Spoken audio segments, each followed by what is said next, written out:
திருக்கடையூரில் உள்ள உலக பிரசித்தி பெற்ற அமிர்த கடேஸ்வரர் கோவிலில் திருக்கல்யாண வைபவம். ஆயிரக்கணக்கான பக்தர்கள் தரிசனம். மயிலாடுதுறை மாவட்டம் திருக்கடையூரில் தர்மபுரம் ஆதீனத்திற்கு சொந்தமான அமிர்த கடேஸ்வரர் கோவில் உள்ளது. பல்வேறு சிறப்பு பெற்ற இந்த கோவிலில் சித்திரை திருவிழா கடந்த 6ஆம் தேதி கொடியேற்றத்துடன் தொடங்கியது. இதனைத் தொடர்ந்து இரவு கோவில் வளாகத்தில் 100 கால் மண்டபம் எதிரில் தருமபுரம் ஆதீனம் மாசில்லமணி தேசிக ஞான சம்பந்த பரமாச்சாரியார் சுவாமிகள் முன்னிலையில் திருக்கல்யாணம் நடந்தது. முன்னதாக சிறப்பு அலங்காரத்தில் அமிர்த கடேஸ்வரர், அபிராமி அம்மனும் மண்டபத்தில் எழுந்தருளினர். பின்னர் வேத மந்திரங்கள் முழங்க சிறப்பு ஹோமங்கள் நடைபெற்றது.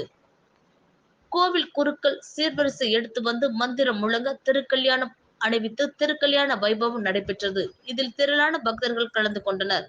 தொடர்ந்து பக்தர்களுக்கு அன்னதானம் வழங்கப்பட்டது. இதனை கோவில் குருக்கள் நிர்வாகத்தினர் செய்திருந்தனர்.